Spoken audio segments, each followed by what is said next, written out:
Tunga holau migit ang peni pivalia yuni tau tulang na mikap ta uvanga uyaw pekkani kalor ta kwa ak ver meu tau katigi yakka pivalia yuleri katigi na kapki au yaw lak man June 6 June 9 June 9 2026 milay humalaw ka ma June 9 2026 au yaw ma tamak kwa piya khalu pi tabaw lak mata ak venit tau ta kwa pileri yu huleri titsyo yayuk mata tau to har vegenarap tiko hivulang metam na aperilang narak ko tunga hugit okakalu te kinaw mga pet amma nami pileri mga pet ibatulo yung nga akbeni inoni ko yung nga ama pilari yung nga akeo mabikot ni hibulinong ni coordinators ko nga hibulinong ni tamba pilari takapi tamat ko hibulino takat inuhog to ang nat anguti tamat ko anguyuk mata o kauhiyak na tulapit kito kalong ni tamak ko ni nga pilo kayo mga apel ukiyo ling ni tautung imaklo ta akto ni piyo mehukto ni pitakak ma young hunters makay hoklo ti ling niya to young adults ti akalo iloklo ti makay kaya ko ni ubang alipihil ni unikak to ni ubalo bakihilere amilere nipkuleo tamakwa ilina tichitak to nga piyak haktak nikan tamak ko ni nga pilaka nga pe huna ukiw ko aoyak ko tamak ko akalu matan nalia ko vegenak pa review tamak ko ni nga nakilera kalugar to ni kubegin niya para tema ta kuna ako mabikot niya at tatalera ma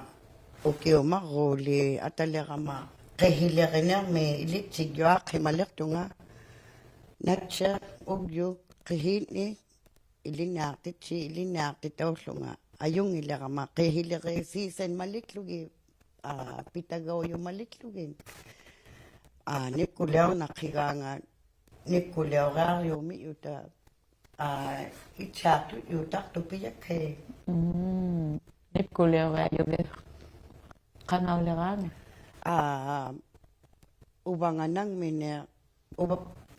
nunat nakik ngun ang me April ko nungwa ni April pigayo yung ubanili tukto na makik patataw na makilak titinilohok matataw katakihorap ta nikip kani na makiyaranga ta ama ako apehimat to ayuk man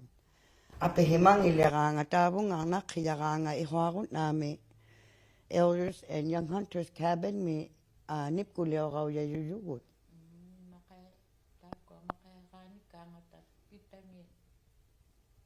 pitangin ni makaitela pitangin ni nipkuleo taktugun ila ilinaktit si taktugun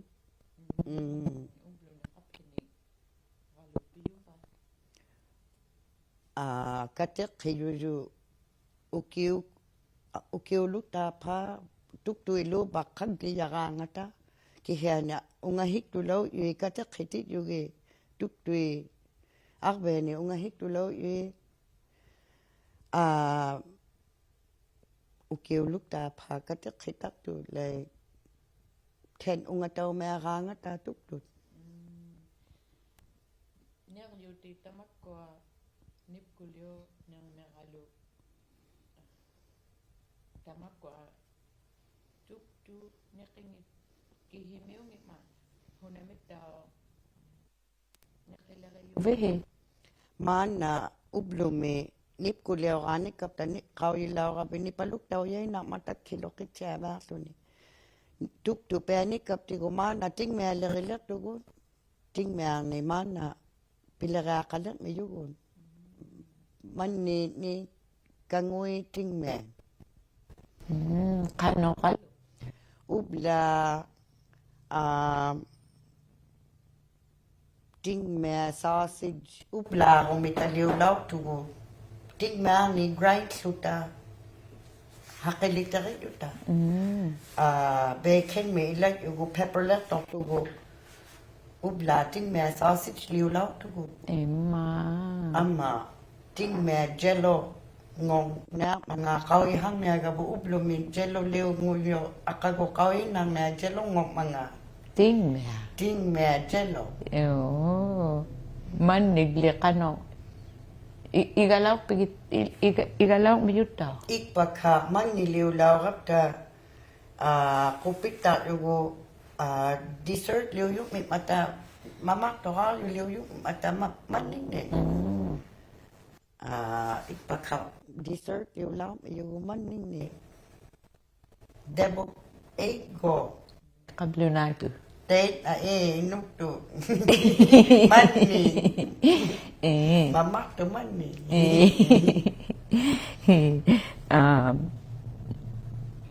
takwali nip kuleo katawlaw tu unip kan aktu law pit kanong le kanaya lang mga ta Kanaya katigiga harap ki patilera katigit yugi pak kutilera katigit yugi itik keo katigit yugi amma kano tiya ho mga taili na ti yugi tiya niyang me amma kiklume ikitiyo hanyang me ukuhikut hilakut ikitiyo hay yuta amma ukuhikut itik keo suta amma tam na panik ma pun niliulak mi suta pun niliulak mi suta tu niungit tu niungit ni pati ye yuta niungit ni pilagaka suta amiya to aka suge pati ya yuge itigay pa suge itikiulak ta te ma pun niliulilaw pugo punya tu lau tu ngapu. kat pit katawlaw pat Ba talaw no 2 weeks ago kalo apotekat ti sugo huli. Ukto tu ba suta community radio, local radio, ba palo. Tuhanak daw ya suno pigwak tu kani. Kata kisuno 6 hotilaw tu. takwa pitichiw yak taka pitamat kuning akalo naliak kuveaginak pagalaw piw Kuben na reho ma honip kuliao na me kubegi ya listo me yung tema ay litika malukta tia ako begi ya me yo akiliga ka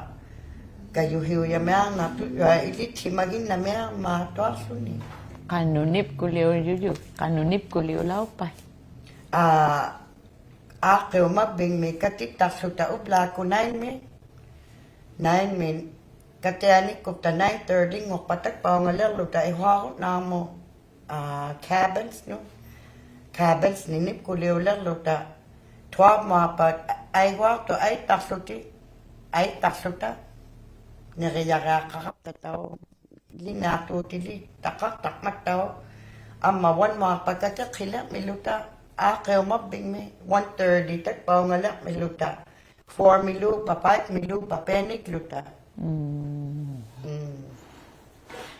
takwa pitichiw yak taka pe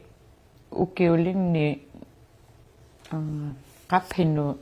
tugligi yuvan kapemi loba piga yuvan Magku young hunters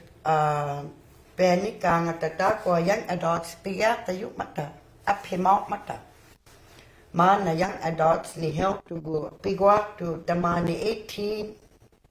to 45 50 te alu to wa to ni kanilaw to to kani tak ila igalokit talaw ka pitaw me kholokit tama nyarivat taw pianik pata piyak kap taning na mit ma me khulokin na me yu me khugak kak takaw ya me hok mataw amilarilaw pa kahilarilaw pa te magda inyang ngalaw ke bunga kahilari ngautim ni gun case dakutitalaw para inyang ngalaw kimabunga kahing me gun case talaw tunga apek hungitin naktam ni ame kakatakakwang na kobe ukwe nga me amak ni taman na nekilere inuyang ne pilerakang ne inuy pitagay ne kihigalung ni amegalung ni kubena chama matukihik kanak tunga akane pattern me atokakang isunga puan ulang alaw megama tuktu itigani ulihin na sugupuan lokohok may mataw ta na tukihang alaw gaka amma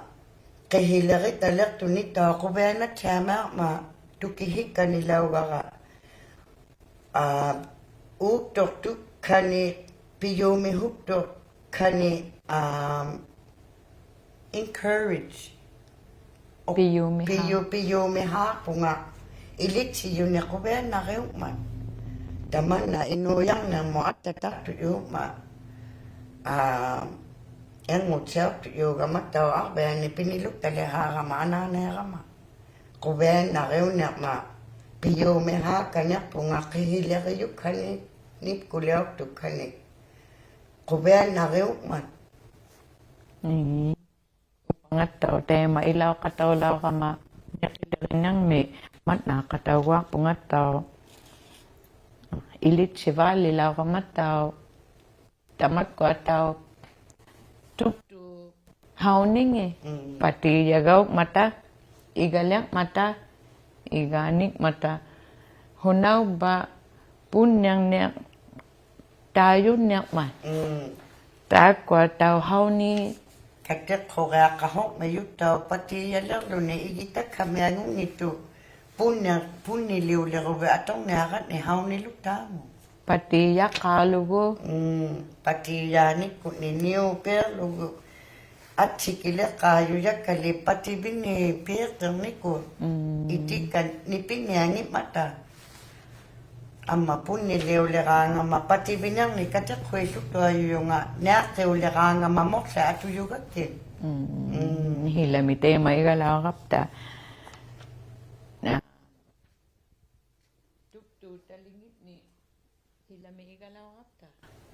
ileo kailaw kabe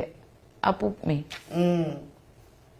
imera kitelo kaulaw imera ngutelo ka hok me yok daw apup me se atok tu ni imang me atung ina kaw yun ni ama ilahi ka niya wak tu nga ake umabing me pilera katika ihumatara tia kakalok yuk ma akbang me utakatip tino ilit siya hayume yulerap ta matawa gara ihumatak po kuki kakatsayo tuyo mat pagkapilera katika te agalo kakayo yun ni pilera katim ni mat akto nga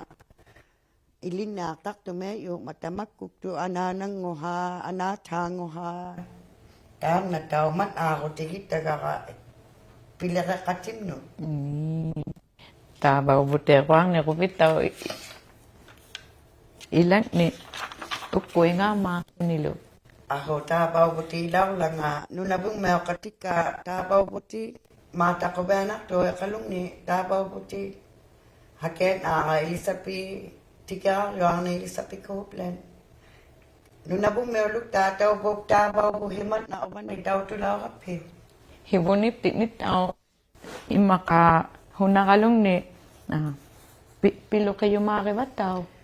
Piyak ka talime yu ma tema me yu na mi yu. Piyak ka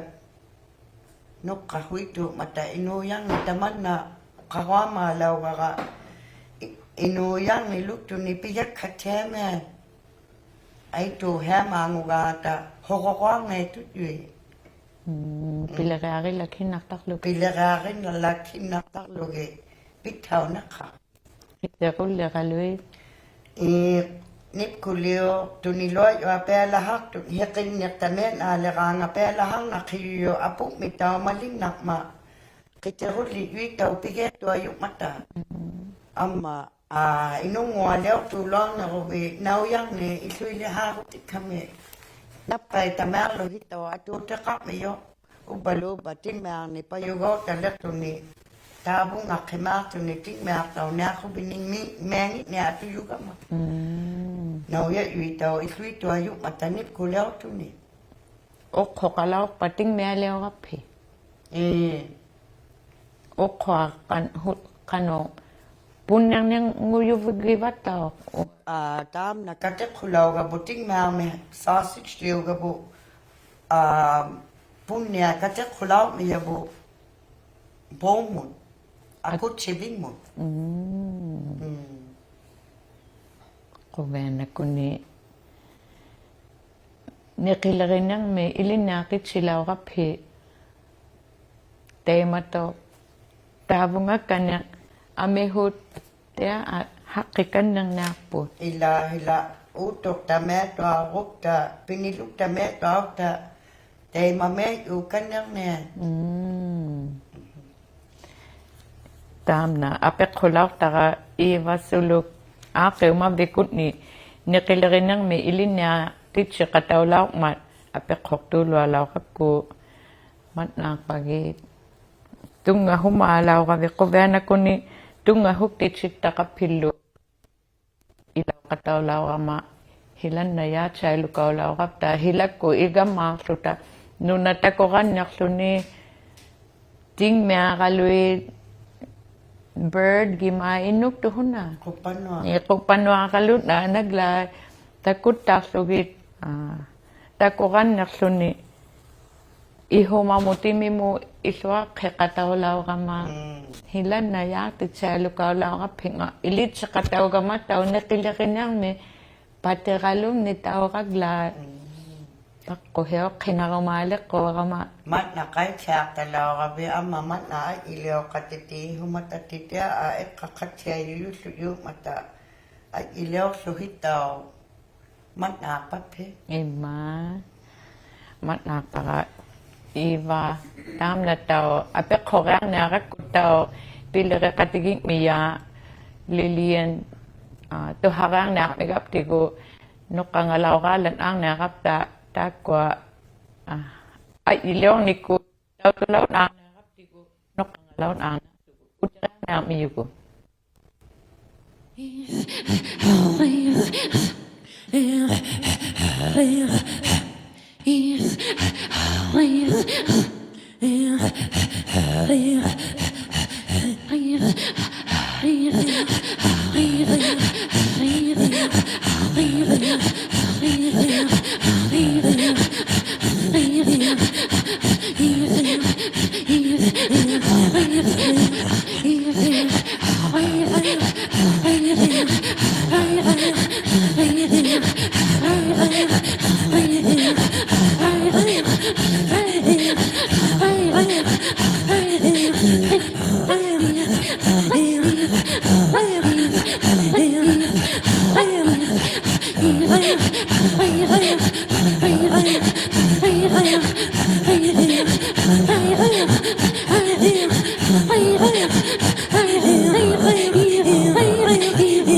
utek himalak migap tatung ahulak migit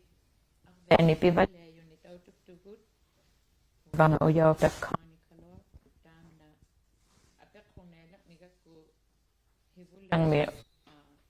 tung ahong na putit hibulang me okatulo ako bikinaw mga akpi ama na may pilarik mga akpi ay wasang nalango yung kayo mabing may pilari yung ilaging na coordinator sunga tekan. Mana unik katulo pit kanukalo pinahang mga akpi or pititsip mga akpi Ikpakane nakilari yung hana meli natit silaw suta ihwarot nami ikpaka bigyak tugo tingmealarin nami tekwa makuk tumakay takto tingmeang tangin ni pilareakak takto ta pikiugay ni pilareakak suta ubla hekaliterit suta tingmeang nakayane nakaluita ko pitit siya ka nga pe ko vegin na pagayaw yu ba ikpakaninip ko leorap ta kubagi yaw na kubahuk tutay kwa nakilari yung kawit talaga ka okak tamasok ti nakilari nga matago nip ko lew na matakubahuk sa amelaw to kano mimikalui nip kuling nip kunguyup mangata kau yimannya kau nyaka malas suti nu nami ila ihwako nami suta pilarin lokit katsa melaw tu 9:30 tabung ngakuk ta talk maka pa luta atau yang mapat hitamanwa kari logo pilare la yut hibul la pame pigaha tisuta apek hok talau tu galui kau jima balada matain mini pilare u yamelak sute kwa aula kau yak dilugi huna aula chang ne kau yu ya lau pa pilare lau gabut tal ang beniliw lau mata 6 ilang kairani tiyatang ikalwas lutikihe aula tiyaro gilaw gaka nalalori kamak lutik piyu mihut tiyamak lut ilit sigwas lutik pitit sinya nga be takwa ikanayang na ang nauyut, ang utauyut, umbaluba, ukyungi, tau tuyu vigi. Now, tay kwa ang bak palukot, piyu mihuk tumea, okalokot takap tigo, nip kuliyo hagwaktu nakili, riyo hagwaktu, kahilere, tiara lupiyo mihuk tumet ukiung itaw tung imer sugi ang naw galwak pa ang utaw galwak pa piyo mihuk tumerning iling nati chitak tugo te manikilirin ng may ilin natin silaw kape kano pigyak kalaw pan tay kwa makuktut ukeo Akeo mabing mi pilariyo ang uti. makaititaw ta mata pitariye tuktu ubago pillereare qalugi qiqiohibing mo kateqhuilau qaassutanip kulleo naqigearpat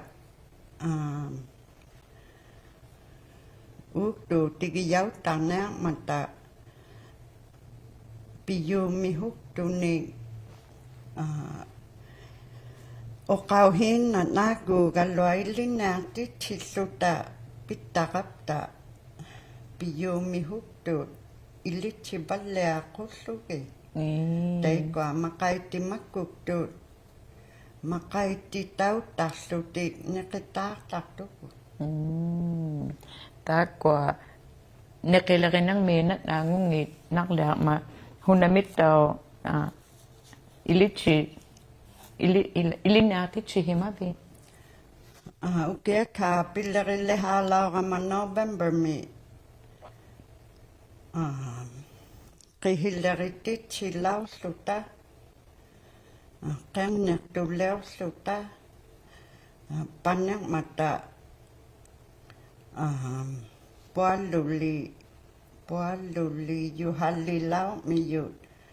ilangi qihingni meqhongammalau mata inang niluktut qaphikea innilautut niuverving miutaungil tuni qihing meatorlutiin minni pillerearinni kuini puallulilau mata qihilere qaarlut ilitialayut qaqiulaarpa ilinniart tallimaulau qoortut atauheng meangutittaqarlungi hunalli pi tamakuninga pititsilluhi arvearmiutani qanu arvearmiutanu huna atornerpaangunayarpa atornerpaangunayau galua kittumea toqaartut ajungilleharluti tortamearpata uvangattautukslunga illinnaartitsillunga pillerearissugi illitsiballeaqaujamearnarman qauttamaan taikua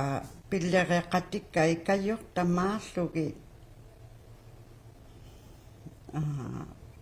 illitsiguartumia angbaarpallukkut oqauheri yugaptigu hunnallerinaalle mangaapta season mallinglugu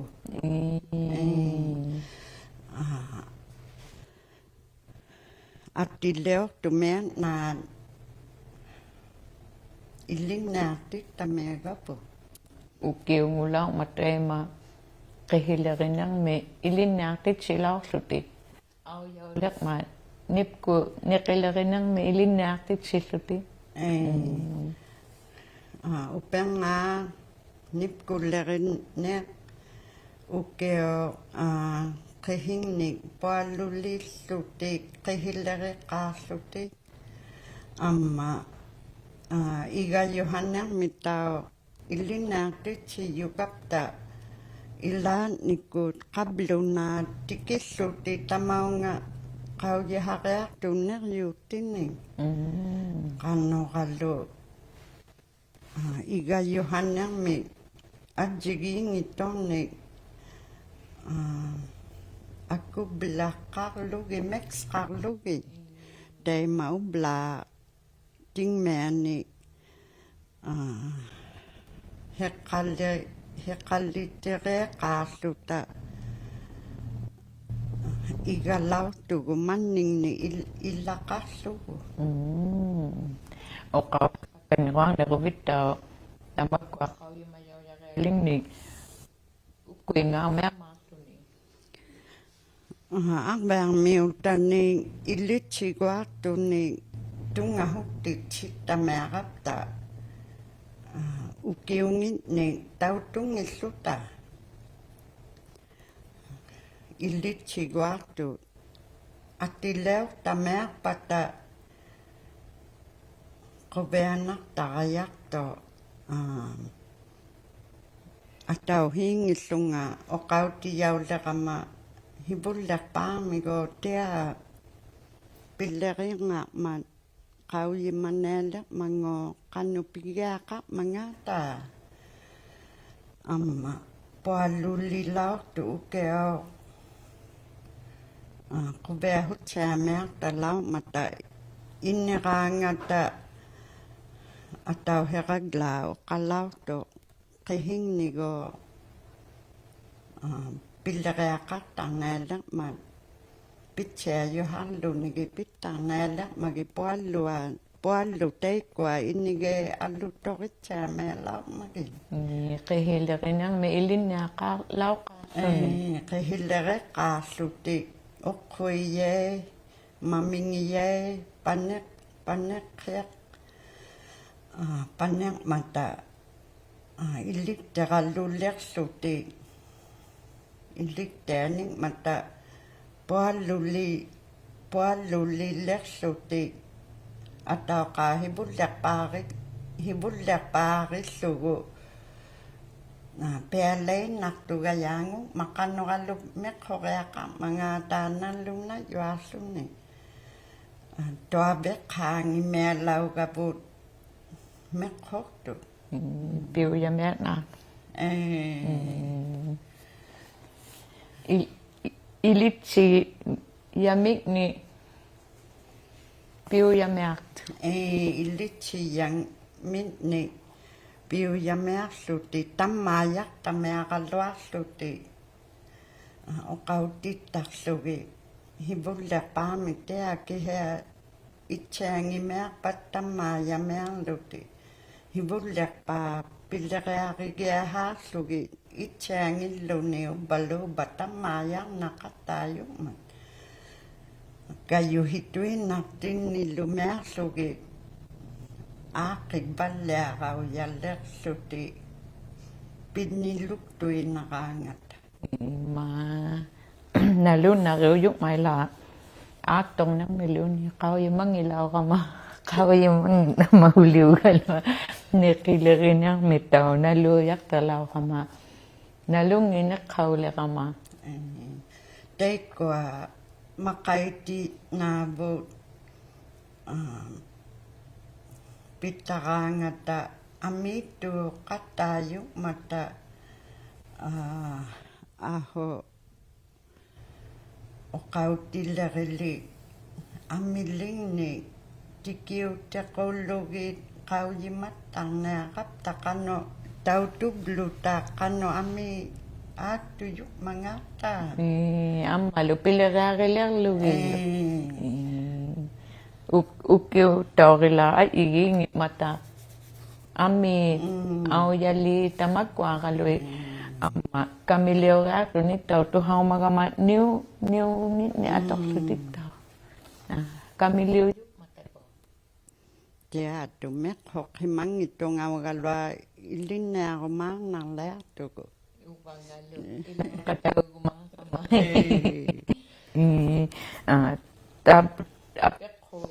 tiging itam nitaw qawheqarang ni qawi ukuingameamaarluni ang nainangni pillere qateqayuituugapta piyuumihuk tumeatnaan pillere qatigiyugaptiku igayuhannermik neqillerinnermik qihillerinnermik piyuumihuk tuut angbaaqpallukuttuharaangata oqalloqunnameartartuugalluit ammihuungiluaraangata utaqqit naakkanner nariaqa ma ammihungoqqit naaluta tunga humeartuut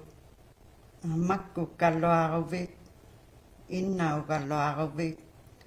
tunga huktichima tugu ubagu ilina tichi yugu ubagu tau ilichi pala katau takata. Agi kaleong na mito. Ayo kachamang talaw kama ima kalwa luni or agi kaleong kalwa ma pub yuyuy tolo ni agi kaleong na mito tava ni hekwe iba ilinya titsilaw mataw hunaw bago ima kalwa ngilugi agi kaleong niluka nga makinipat tiggulo alaw ko aki pub yuyuy tulaw o kumailay. Agi kaleong na mito kapinikia o kautiyaw himayunga imisugia kangito agi kaleong na rupta mailakaw tilisugia kangito pubju langit mailakaw tililuapa ayo hibulya pamitaw te apitalaw tunga agi kaleong na mig ayo larilaw kamataw Ima nutangat na kataw agi kaleong ko titang nilera ke kugaho tiyame alaw kamataw tabumit tamat ato nga mat na tao kahit talaw kabit ni tabaw butewang ni kubitaw ilang no ukuy nga may amaklo ni hibulyak pami man na punga pekok tu law ka pekay ko law ka pinga ay humatakpot kukik baker ublumin na lew timat happy birthday happy birthday cookie ilaka nung naling ni taba butek paka ubang nilitak yu taba buhi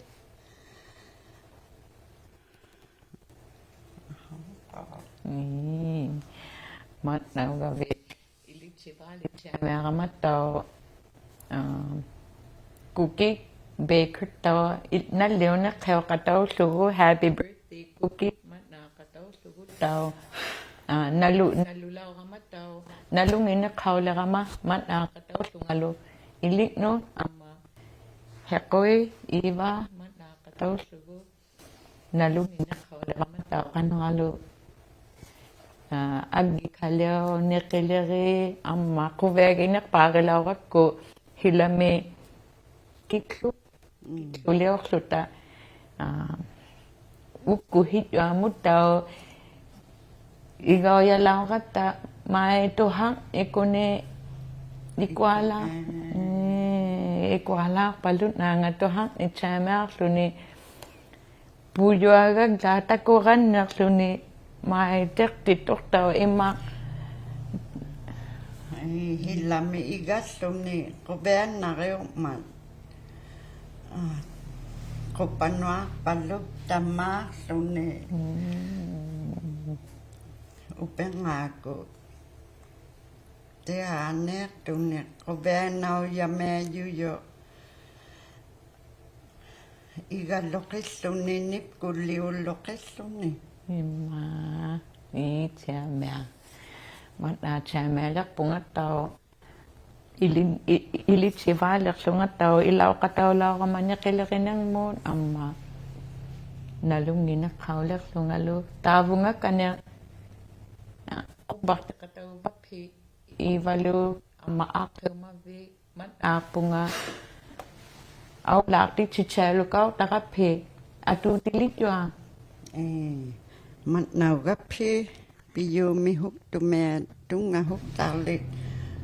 mat nào gặp việc cái ta lao gặp biết tao nếp cô leo til số ta mat na cha mang tao mat na có phit tao tết qua ilaw ka tao lao tu nakilakin ng mi ang vang mi utakatik na mat na kataw sugit tao ukuy nga may maktok tao ilina kau yumang ito na tao o kagayan awang na kuwe nalun na riyuk mat imaka takwa Niqilerianik pata nipko galui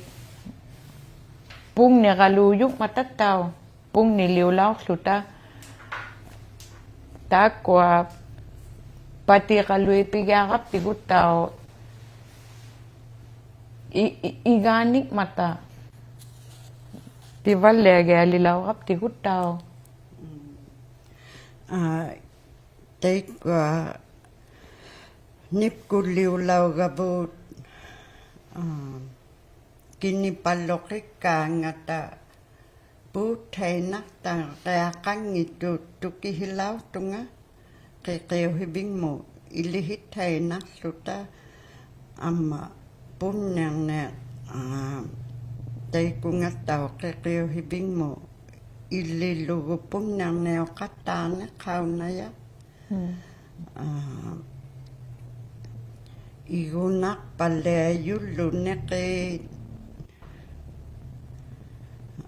igunak katin nagipilakarit takayali hila maliglugo iguna lahat tuayong mataunak